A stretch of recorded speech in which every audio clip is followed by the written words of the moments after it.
Hello everybody and welcome to a new video. It's been some time since I've uploaded, but in this one we're going to be once again opening this car up and getting one part which I believe is probably the weak point of this whole model right here, and it's just generally just this bit here, the drive shaft. I think it's just the most weakest thing. So let's just get started on what we need to do. So there's 4 screws we need to open. That's 1, 2, 3 and 4 right there. These 2 you don't need to worry. These 2 actually open up so you can change this bit right here. It's good if you want to take the rust out, because a lot of rust comes on these bits right here. So that's for a different video. So I'll just be opening these 4 right here. I'll tell you how to do it just now using my mini toolbox that I made. I've got everything inside, everything in here that I need to open this car up. It's not a lot actually. You'll need a medium-sized one out of these 3 and just slowly turn it anti-clockwise to get this thing out. Once you've got all 4 out of the holes, then you need to flip your car over because there's 2 more screws you need to get out. Put these in a safe location. I'll just put it here, nice and safe. Going. Now there's 2 screws where you will need to unscrew right here. You'll need to use the fat one because it's a fat one that you need to open. And it is, if I just move my finger out, these 2 right here. Just unscrew them. These one will take more effort, but it should be. I got those 2 screws out. Now be careful when you're getting the rear bit off from the main body, since there are still quite a lot of things attached, like these 3 wires here and that rod right there. So just be careful and just put it down like that. Now since it's less tight, if you try to move it, it won't move. But what you have to do now is it's a trick that you need to do.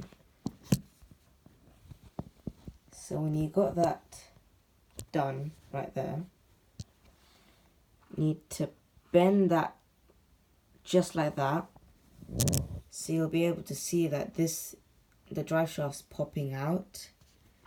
And when it's popping out, you know you can just take it off. It's hard with one hand.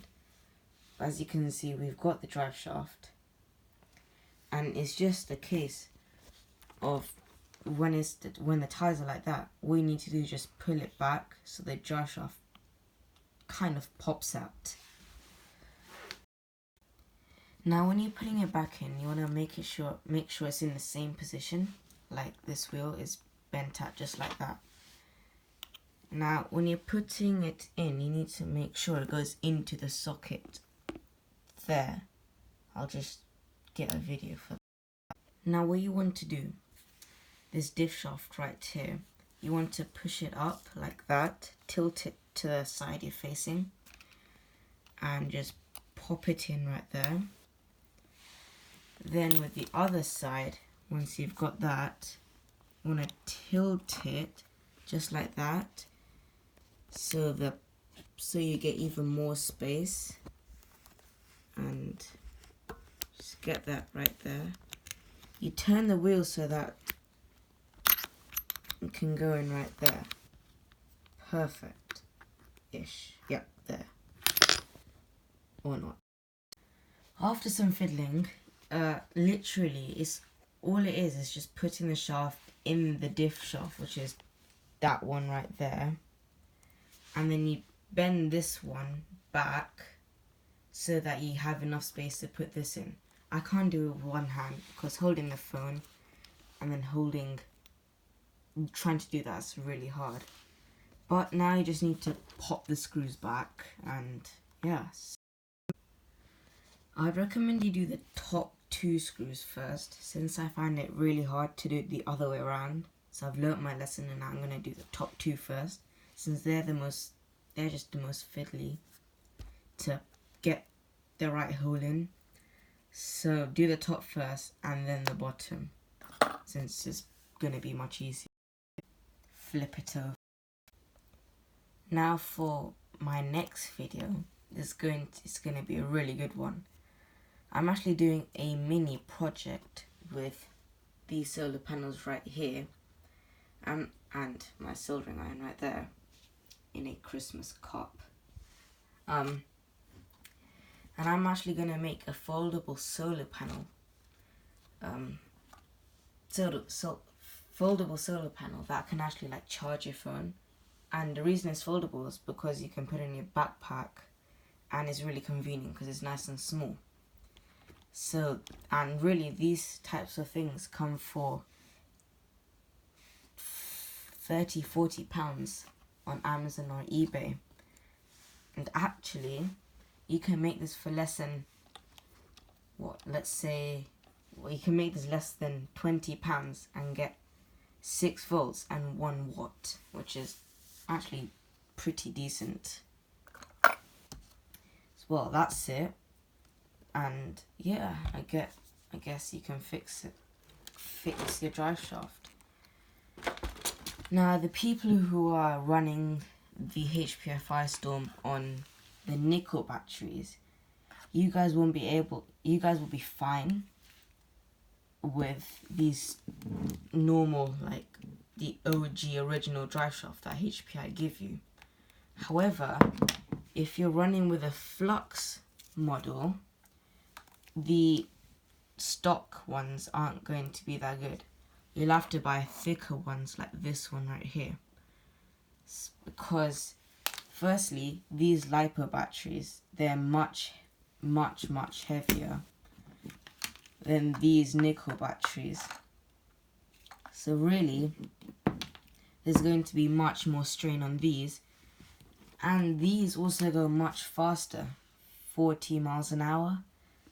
And a sudden speed change could result in a snap.